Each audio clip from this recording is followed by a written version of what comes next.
When I say pricing too low, I'm not necessarily talking about a specific number. It really depends on who you work with. But wherever you end up being on the spectrum of pricing audiences, um, pricing too low can definitely hurt your business. Except, of course, when you're getting started, it's okay to price low, but I'll talk into kind of strategies and how to figure out where you should be starting a bit later on. But first of all, if you do price too low, there will be a portion of people who may not take your work as seriously and they may be less invested.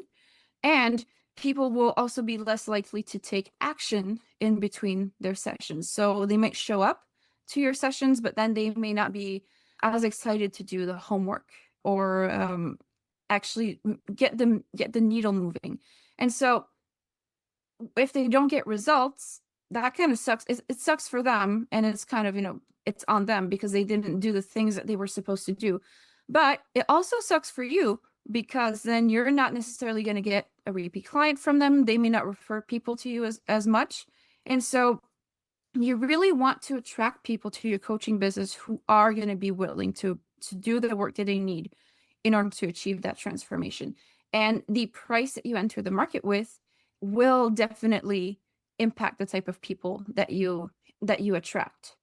And so underpricing, and once again, this is very individual, but it's often going to cause other issues, not just with the clients that you attract, but in your business specifically. So if you need too many clients in order to hit the goal, whether it's just like a basic goal to pay your bills or a goal to live your dream life, you'll eventually lead yourself to burnout.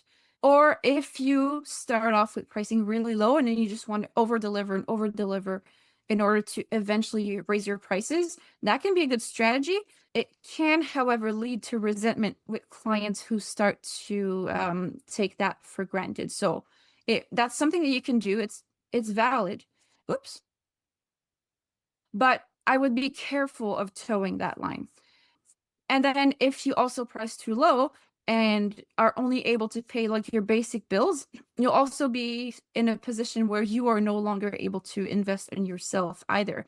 So I've been in positions in my business where I was able to invest to be in masterminds with other people who were like definitely at higher levels of business than I was at the time. And being in those rooms was so valuable. And if I had stayed stuck at charging the lowest prices forever, I never would have had those opportunities to connect with those people and to learn from those people. And so even if you are already super skilled at what you do, there's always something more to learn. And it's always a good idea to find ways to hang out with your peers, but that are maybe like a level higher than you. So it's kind of that thing where you want to be the stupidest person in the room, so to speak, because you'll get to learn from everybody else in that room. But it's kind of hard to do that if you end up stagnating because you price your coaching too low.